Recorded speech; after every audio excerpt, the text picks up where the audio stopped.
aller arbitrer dans un COMEX d'une boîte de 10 000 personnes des micro-problèmes d'arbitrage qui peuvent être éventuellement des arbitrages assez techniques, voilà, ça crée des latences et des problématiques de projet qui sont assez fortes. On avait comme ambition d'être plus performants, donc on s'est dit ce serait bien d'avoir des équipes en agile, parce que du coup on sera plus résilient à tous ces changements, etc.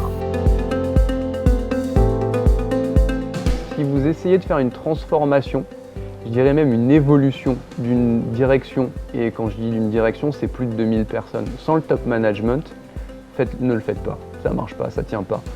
Vous avez vite un rappel qui fait que ça ne marche pas. Je pense que c'est juste impossible si on n'a pas un sponsoring du plus haut possible. En fait.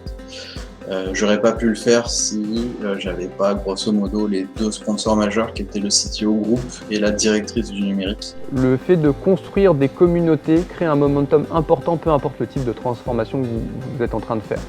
Et vraiment construire ce groupe de communautés, ces personnes qui se parlent régulièrement, qui se voient et qui partagent sur leurs pratiques, c'est incroyable.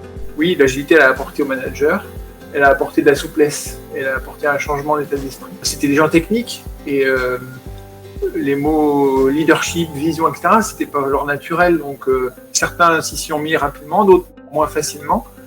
Et les managers ont été là pour accompagner et apporter parfois de la décision et de l'organisation, enfin ce que j'appelle du leadership. C'est vraiment mon quotidien, c'est de les amener à être des servants leaders avant tout de leur équipe. Et un salarié a besoin d'un manager pour l'aider dans sa carrière, j'ai envie de dire, mais pas forcément pour être un chef. La différence, elle est là. Moi, je cherche pas des chefs, je cherche des managers, en fait, des servants leaders.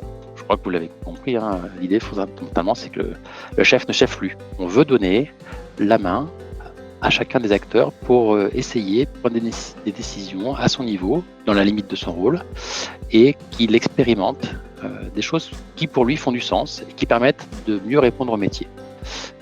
Donc le chef ne cheffe plus.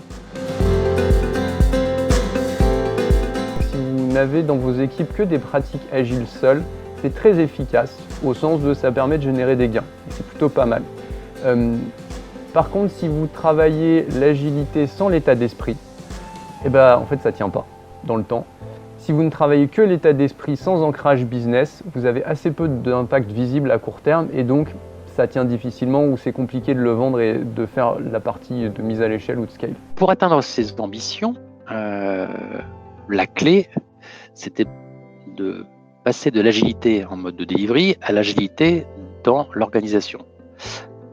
Adapter nos modes de fonctionnement, revoir la posture pour être à l'écoute, pour trouver les compétences là où elles sont et puis surtout autonomiser, fluidifier les relations et se mettre en réflexion par pilotage de la valeur plus que pilotage par le delivery.